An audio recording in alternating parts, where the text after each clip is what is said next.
Assalamualaikum warahmatullahi wabarakatuh. Video ini adalah kelanjutan video sebelumnya. Jadi di sini kita akan melanjutkan untuk mengolah data dari kuesioner online yang sudah kita peroleh. Nah, sekarang kita kembali ke Google Form-nya. Nah, saya sudah menyebarkan data saya, kemudian sudah mendapatkan jawaban dari responden.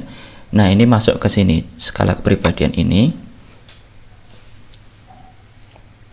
Saya klik. Nah, di sini ini adalah skala saya kemarin. Nah, di sini ada dua tab ya. Di sini tab pertanyaan, di sini tab respon. Nah, nanti semua jawaban akan masuk di tab respon ini. Nah, ini sudah muncul responnya. Saya klik di sini.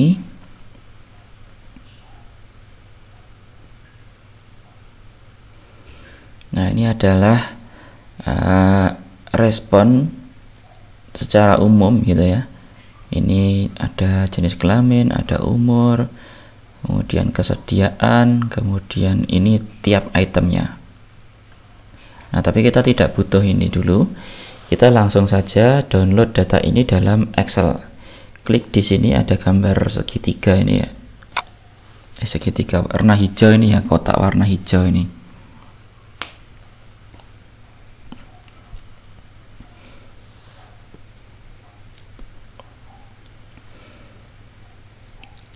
Nah, ini sudah dimuat dalam spreadsheet. Nah, ini adalah data kita, tapi ini dalam bentuk online. Jadi ini kita bisa mengedit di sini dan ini tersinkron secara online. Tapi kita akan edit ini secara offline saja. Jadi kita download data ini. Untuk downloadnya klik di sini file, kemudian download. Kemudian kita pilih yang Microsoft Excel. Nah, ini sudah terdownload ya. Kita buka datanya.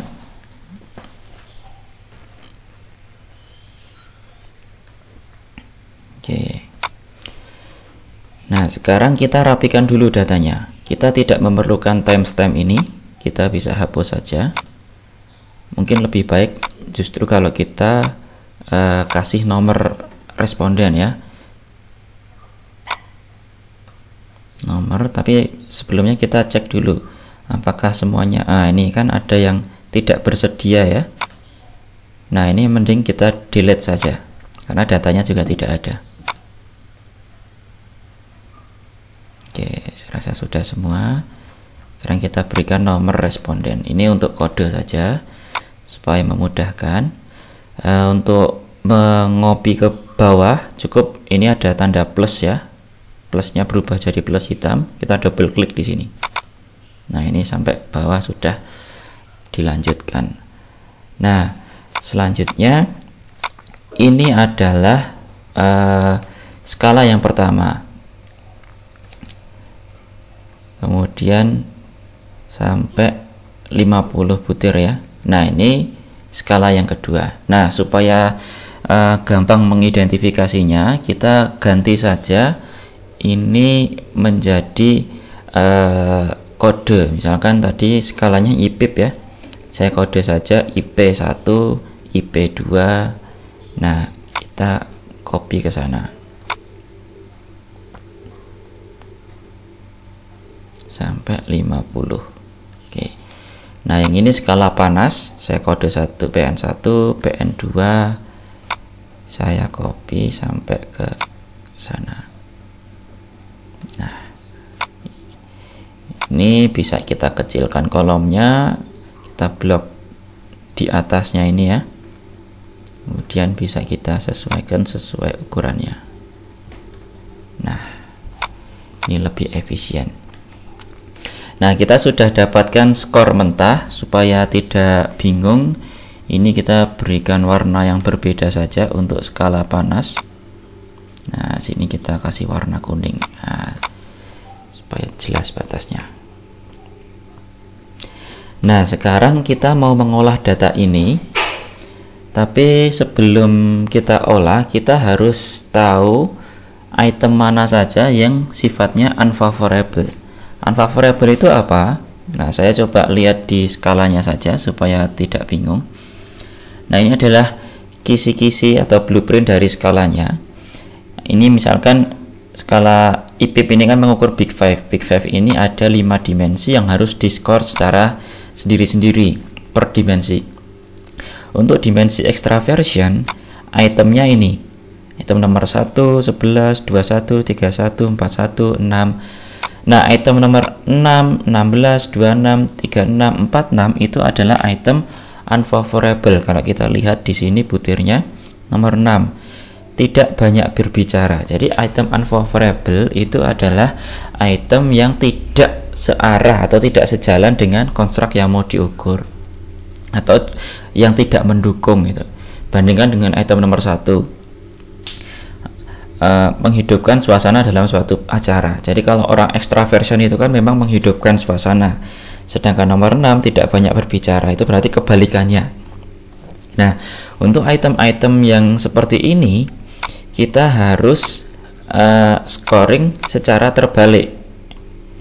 Nah, ini nomor 6, 16, 26, 36, 46. Gampang ya mengingatnya. Nomor 6 kita kasih warna saja, 6. Kemudian nomor 16, kemudian 26, kemudian 36, kemudian 46. Nah, item-item ini adalah item-item unfavorable. Jadi scoringnya harus kita balik. Jadi kalau di sini dia dapat skor 2, seharusnya dia dapat skor 4 gitu. Kalau dia dapat skor 1, harusnya dapat 5. Nah, cara membaliknya bagaimana? Ini kita blok semuanya. Ini saya pencet kontrol supaya di blok berbarengan.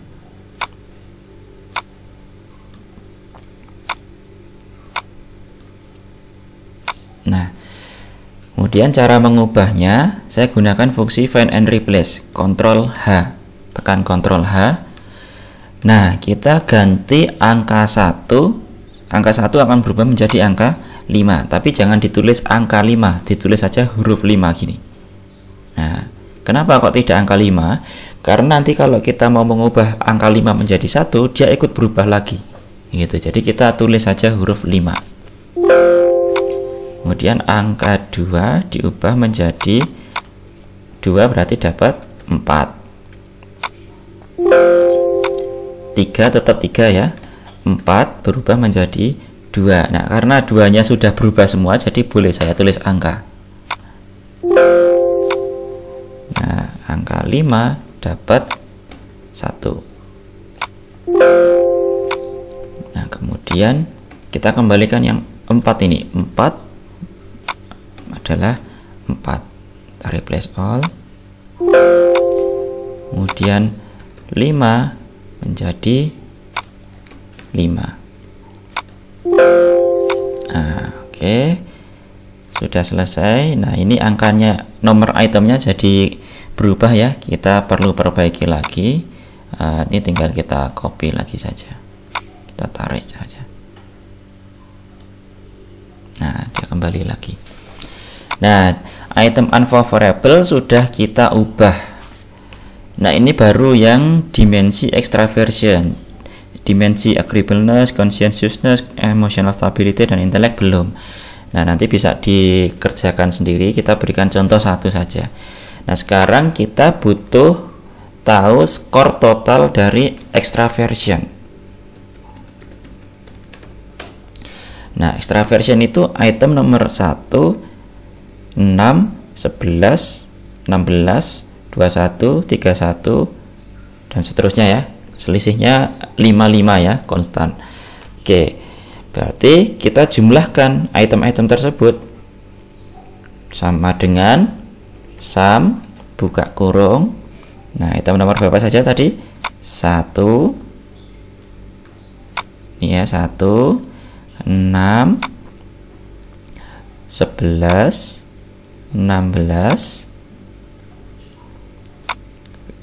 kemudian 21, 26, 31, 36, 41, 46. Nah, ini sudah, kemudian enter. Nah, untuk mengcopy ke bawah sama, ini muncul tanda plus hitam, saya double klik. Nah, ini adalah skor extraversion. Nah, skor total extraversion. Nah, ini baru satu dimensi, silahkan nanti dilanjutkan ke dimensi yang lain, caranya sama untuk menghitung agreeableness, consciousness, dan lain sebagainya. Nah, perlu diingat tidak semua skala itu memiliki item unfavorable. Jadi ada yang semua itemnya itu favorable. Kalau semua itemnya favorable, tinggal dijumlahkan saja.